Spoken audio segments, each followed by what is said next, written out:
Good morning, नमस्कार दोस्तों। इस वीडियो में आप जितने प्रश्न देखोगे पूरे के पूरे डिटेल में और एक्स्ट्रा फैक्ट के साथ में। अगर आपको इस वीडियो का पीडीएफ चाहिए तो हमारे टेलीग्राम ग्रुप को ज्वाइन कर लीजिए, जिसका लिंक इस वीडियो के डिस्क्रिप्शन में मिल जाएगा। आप वहां से आसानी से डाउनलोड कर पाएंगे। उसके अलावा दोस्तों हमारे जो कमेंट बॉक्स होता है वहां पर भी इस पीडीएफ का लिंक होता है, वहां से भी आप डाउनलोड कर सकते हैं। ओके, और दोस्तों इस वीडियो के लास्ट में हम आपसे एक प्रश्न पूछेंगे, जिसका जवाब आपको कमेंट बॉक्स में देना है, और जो भी दोस्त इस सही जवाब देगा उन प्रश्नों का, उनका नाम हम अगले वीडियो में लेंगे। ओके, तो ज्यादा समय लेते हुए चालू करते हैं आज की वीडियो का पहला प्रश्न।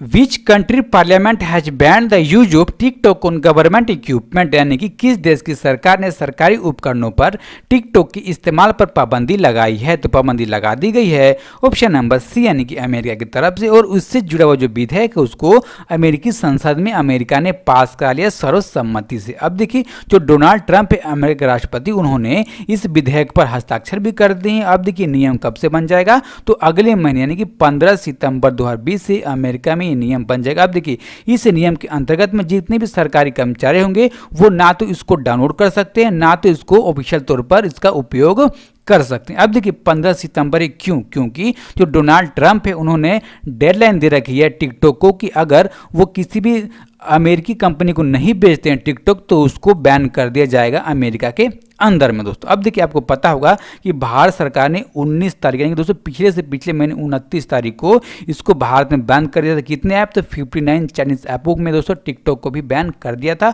और उसके बाद जो भारतीय सेना है उसने 89 चाइनीज ऐप को बंद किया, और उसके बाद दोस्तों जो भारत सरकार उसने 59 चाइनीज ऐप के जो क्लोन होते हैं दोस्तों उसके 47 ऐप को बैन कर दिया। ओके दोस्तों, आपने इसके बारे में इतना देखा। अब हम किसके बारे में देखेंगे? तो टिकटॉक के बारे में देखेंगे, क्योंकि इससे जुड़ा प्रश्न तो हमेशा पूछा ही जाने वाला है दोस्तों। अब देखिए, जो टिकटॉक है इसकी स्थापना हुई थी 2016 में। अब देखिए, जब स्थापना हुई थी तब नाम था इसका म्यूजिकली, लेकिन 2 अगस्त 2018 को इसका नाम बदल कर क्या किया गया? तो टिकटॉक कर दिया गया। अब देखिए, इसको बनाया किसने है? तो बाइट डांस ने इसको बनाया है। अब देखिए कौन कौन से ऑपरेटिंग सिस्टम पर काम करता है? तो एंड्रॉयड और आईओएस दोनों ऑपरेटिंग सिस्टम पर एक काम करता है। अब देखिए, जो एंड्रॉयड का इसका सॉफ्टवेयर दोस्तों वो है 55.21 MB का, जो आईओएस का सॉफ्टवेयर इसका है 308.3 MB का दोस्तों। ठीक है, अब देखिए कितने भाषाओं में अवेलेबल है? तो 40 भाषाओं में अवेलेबल दोस्तों। इसके संस्थापक हैं झांग यिमिंग दोस्तों। ये चाइनीज ऐप है, आपको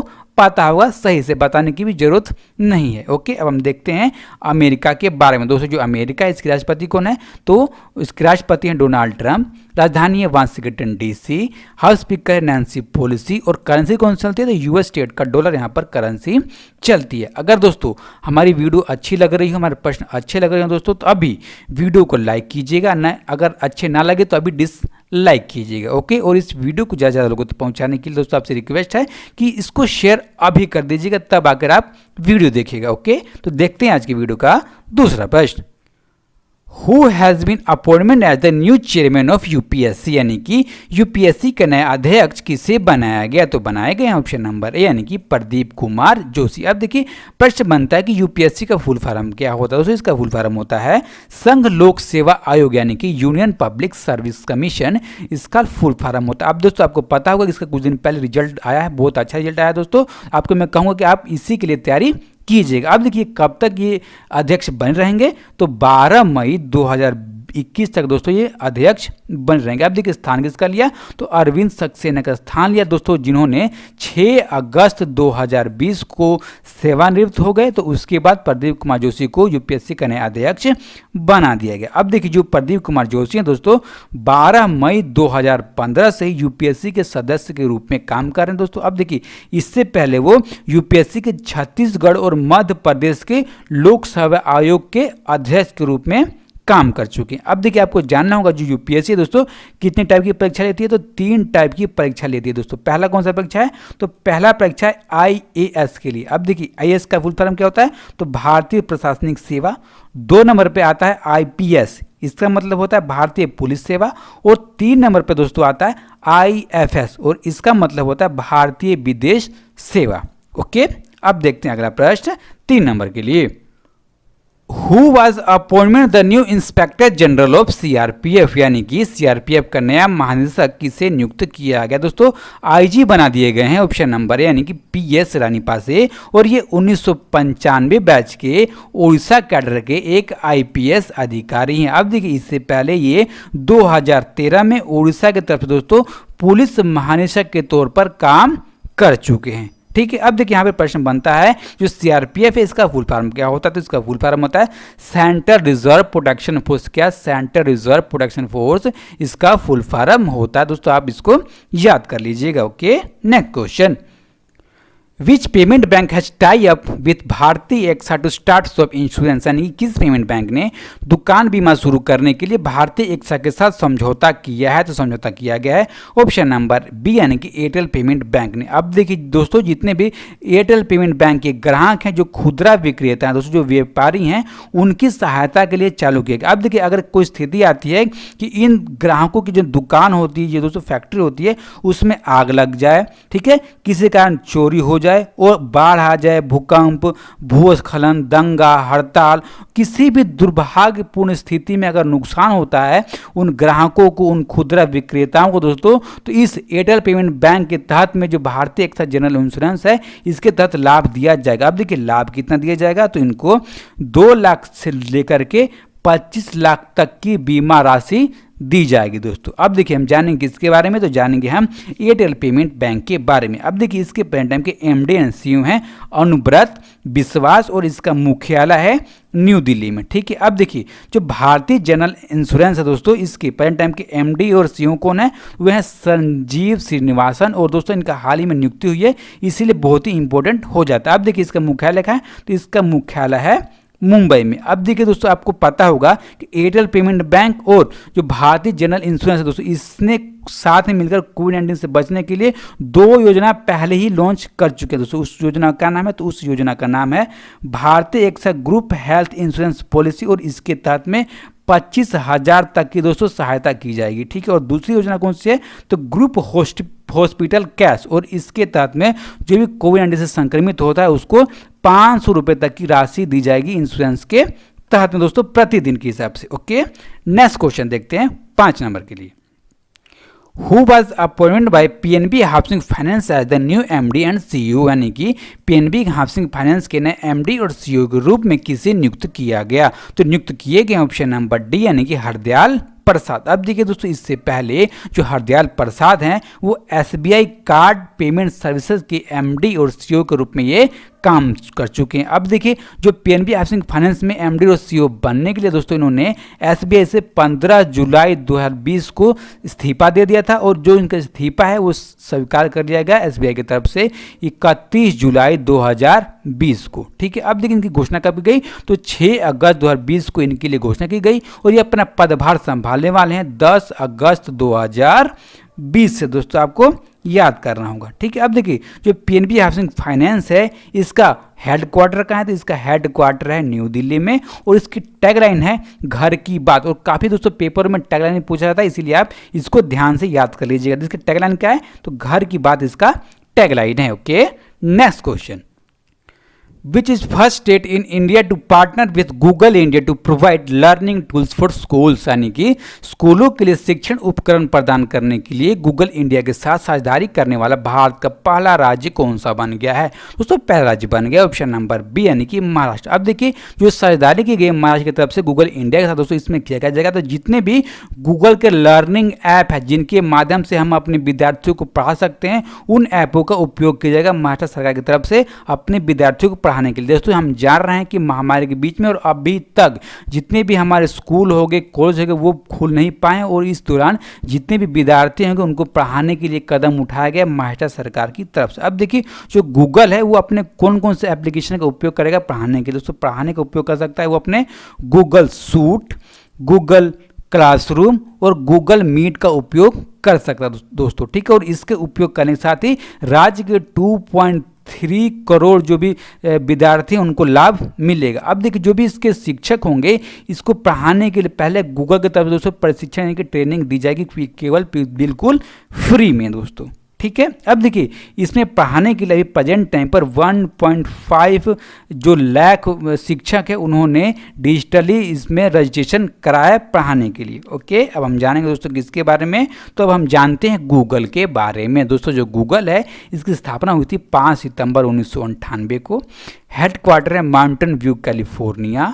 इसके संस्थापक हैं लैरी पेज और सर्गी ब्रिन, और इसके प्रेजेंट टाइम के चेयरमैन एंड सीईओ हैं सुंदर पिचाई, और दोस्तों भारत के इसीलिए बहुत ही इंपॉर्टेंट हो जाते हैं। Okay, next question, Mukund Lathwa dead recently in which area he was famous, यानी कि मुकुंद लठवा का हाल ही में निधन हो गया, वह किस क्षेत्र में प्रसिद्ध थे। दोस्तों वो क्षेत्र से जुड़े हुए थे, ऑप्शन नंबर डी, यानी कि वो एक दोस्तों प्रसिद्ध इतिहासकार थे। अब देखिए उनकी मृत्यु हुई कब दोस्तों, इनकी मृत्यु हो गई 6 अगस्त 2020 को। कहाँ हुई, तो मुंबई में हुई, और 82 ईयर्स की एज में उनकी मृत्यु होगी। अब देखिए इनका जन्म हुआ था कब, तो 9 अक्टूबर 1937 को उनको जन्म हुआ था। अब देखिए दोस्तों भारत के राष्ट्रपति जो प्रणब मुखर्जी आपको इमेज में दिख रहे हैं दोस्तों, इन्होंने 2010 में जो भारत का सर्वोच्च नागरिक सम्मान दोस्तों 4थे नंबर का कौन सा है, पद्मश्री, वो इनको देने का काम किया था दोस्तों। इनको मिला था कब, तो 2010 में। अब देखिए इन्होंने राजस्थान विश्वविद्यालय में इतिहास और भारतीय संस्कृति विभाग में दोस्तों इतिहास पढ़ाने का काम किया। कब किया था, तो 1997 तक दोस्तों इन्होंने इतिहास पढ़ाने का काम किया, और उसके बाद 7-8 हो गए, रिटायर्ड हो गए, तब से पढ़ा नहीं रहे थे। ओके, अब देखते हैं अगला प्रश्न 8 नंबर के लिए। संयुक्त राष्ट्र शैक्षिक वैज्ञानिक और सांस्कृतिक संगठन यानी कि यूनेस्को द्वारा तटीय गांव का नाम क्या है जो हिंद महासागर के गांव हैं और ये सुनामी से लड़ने के लिए तैयार है, उनका नाम बताना है। तो उनका नाम है वेंकट रायपुर और नोलिया शाही। अब देखिए दोस्तों जो ये गांव है इनको प्रमाण पत्र दिया जाएगा किसकी तरफ से, तो यूनेस्को का एक संगठन है अंतर सरकारी महासागरीय आयोग यानी कि IOC की तरफ से दोस्तों ये वर्चुअल तौर पर ऑनलाइन तौर पर 7 अगस्त 2020 को प्रमाण पत्र दे दिया गया। अब देखिए जो वेंकट रायपुर और नोलिया शाही जो गांव है दोस्तों ये उड़ीसा के गांव है, और ऐसा प्रमाण पत्र पाने वाले जो भारत है वर्ल्ड का पहला देश बन गया है, जो उड़ीसा है भारत का पहला राज्य बन गया, और ये 2 गांव है ये उड़ीसा के पहले गांव बन गए। दोस्तों आपको इतना तो याद हो गया होगा, मुझे मालूम है। अब देखिए जो सुनामी से लड़ने के लिए जो तैयार किया जाता है गांव, वो भारत में कौन करता है दोस्तों, उड़ीसा में कौन करता है, तो उड़ीसा में करता है उड़ीसा राज्य आपदा प्रबंधन प्राधिकरण, और इसकी स्थापना की गई थी 1999 में दोस्तों। कब, जब उड़ीसा में सुपर चक्रवात आया था, तो उसी के दौरान दोस्तों जो जितने भी उड़ीसा गांव है उनको सुनामी से तैयार करने के लिए तैयार किया जाता है। अब देखिए जो उड़ीसा सरकार है उसका लक्ष्य है कि 326 गांवों को सुनामी से लड़ने के लिए तैयार कर लिया जाए। ओके, अब हम देखते हैं दोस्तों किसके बारे में, तो अब हम देखेंगे अगला प्रश्न के बारे में जो 9 नंबर का है। Who authorise the book title Adbhut Ayodhya, यानी कि अद्भुत अयोध्या नामक पुस्तक के लेखक कौन है, तो इस पुस्तक के लेखक है ऑप्शन नंबर डी यानी कि नीना राय, और नीना राय ने इस पुस्तक में अयोध्या के इतिहास के बारे में लिखा गया है, और दोस्तों इसमें प्रामाणिक जानकारी दी गई है। और अगर कोई व्यक्ति चाहता हो कि मैं अयोध्या के इतिहास के बारे में जानूं, जो कैसे जो प्राचीन के हिंदू रहा करते थे, वो उस समय में क्या वो समझते थे, तो इस पुस्तक को पढ़ने के बाद बहुत अच्छी तरीके से जान सकता है। अब देखिए इस पुस्तक का उद्देश्य है कि अयोध्या में वास्तुकला का ज्ञान प्राप्त करना, और अयोध्या में घर शहर की स्थापना और जानवर जो अयोध्या में रहते हैं उनके बारे में पूरी जानकारी देना इस किताब का मेन लक्ष्य है। अब देखिए दोस्तों इस किताब को इसी साल नवंबर में लॉन्च कर दिया जाएगा। अब देखिए इस पुस्तक को लिखा किसने है, तो नीना राय ने, और दोस्तों अयोध्या से जुड़ा दोस्तों प्रश्न इसलिए बहुत ज़्यादा इंपॉर्टेंट हो जाता है। ओके, नेक्स्ट क्वेश्चन देखेंगे और इस वीडियो का लास्ट प्रश्न देखेंगे। People's archive of rural India ने प्रेम भाटिया अवार्ड 2020 में outstanding environmental reporting of the year 2020 जीता।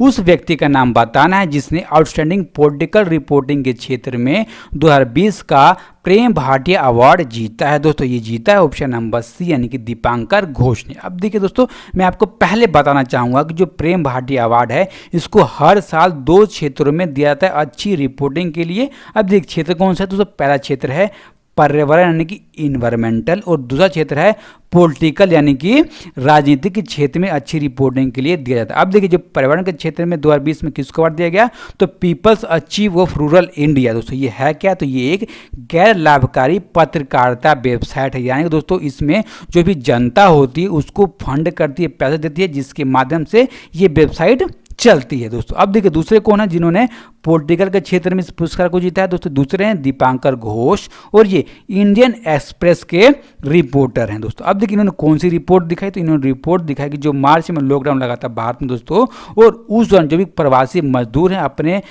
राज्य में जा रहे थे, तो उनकी अच्छी स्थिति दिखाने के लिए कि क्या उनकी स्थिति और कैसे वो रह रहे हैं दोस्तों, तो इसीलिए उनको अवार्ड दिया गया आपकी बार का प्रेम भाटिया अवार्ड 2020। अब देखिए इस अवार्ड को 1995 में शुरू किया गया दोस्तों, किसके सम्मान देने के लिए, तो एक प्रख्यात पत्रकार हैं प्रेम भाटिया, जिनका जन्म 1911 में हुआ था और मृत्यु 1995 में हुई थी। तो उनकी सम्मानित करने के लिए उनको याद में इस अवार्ड को शुरू किया गया, किसके तरफ से, तो प्रेम भाटिया मेमोरियल ट्रस्ट की तरफ से दोस्तों ये शुरू किया गया। अब देखिए जो भी दोस्तों पर्यावरण के क्षेत्र में इस अवार्ड को जीतता है उसको अवार्ड के तौर पर 1.5 लाख की राशि दी जाती है, और जो राजनीति के क्षेत्र में इस अवार्ड को जीतता है उसको दोस्तों 2 लाख तक की राशि दी जाती है। दोस्तों अब देखिए इससे पहले इस पुरस्कार को किसने किसने प्राप्त किया है, तो इससे पहले दोस्तों पत्रकार रह चुके हैं राज चेंगप्पा, नीरजा चौधरी, सुहासिनी हैदर, प्रवीण स्वामी, राजदीप सरदेसाई। दोस्तों इनको आप जानते होंगे, ये इंडियन टुडे में काम करते हैं,